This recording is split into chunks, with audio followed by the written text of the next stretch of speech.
to walk freely in their forests would never happen. Everything divides us. He took a moment and looked at me.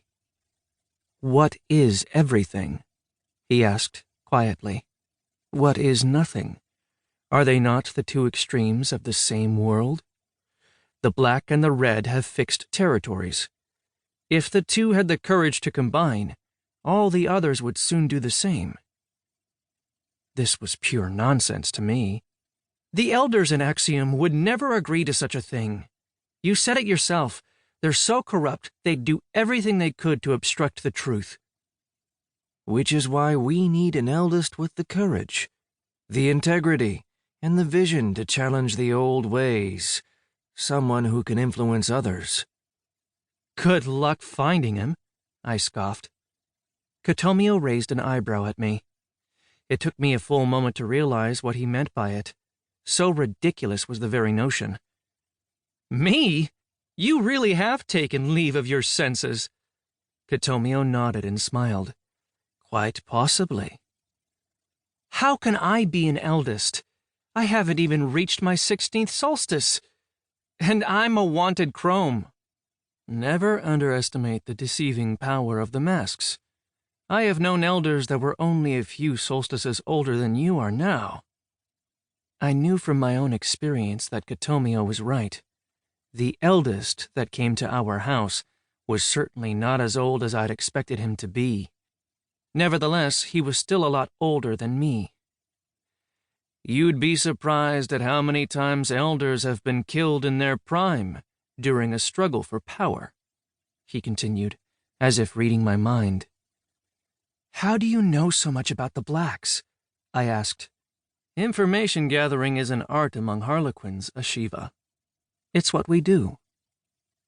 For a moment, I wasn't sure whether he was mocking me or being serious. But forget about all of that for now. We must build a shelter for the night. Now it was my turn to teach Kotomio a thing or two about forest craft. He thought the beach would be a good place for it, but I assured him it was too exposed and windy.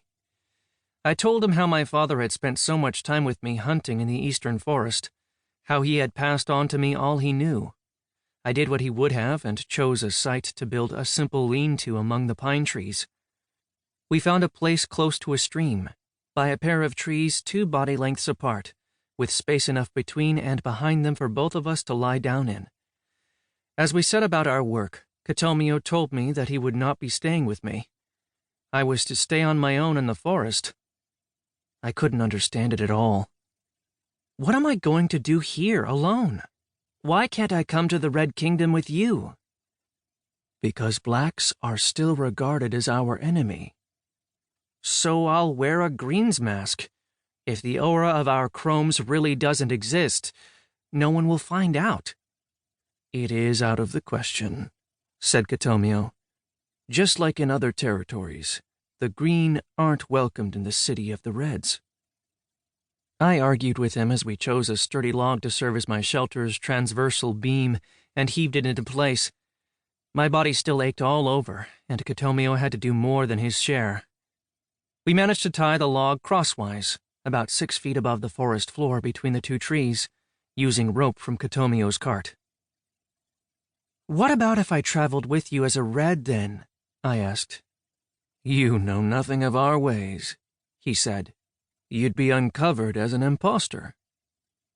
I could at least try, I said, now more curious than ever. I have mastered the ways of the green, so I can certainly learn those of the red. I said this half in jest, but I sensed Kotomio was hiding something from me, something important. Enough, Asheva, he said. When the time is right, you will be able to visit every territory with your head held high and with nothing to fear from anyone. You are fooling yourself. There will never be a right time, I sulked. We continued with our work, chopping down 2 straight young trees.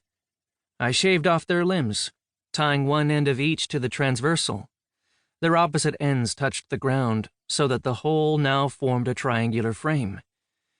We worked mostly in silence, only conversing to gather materials and thinner branches to lash between the 2 angled beams for the lean-to's roof. I tied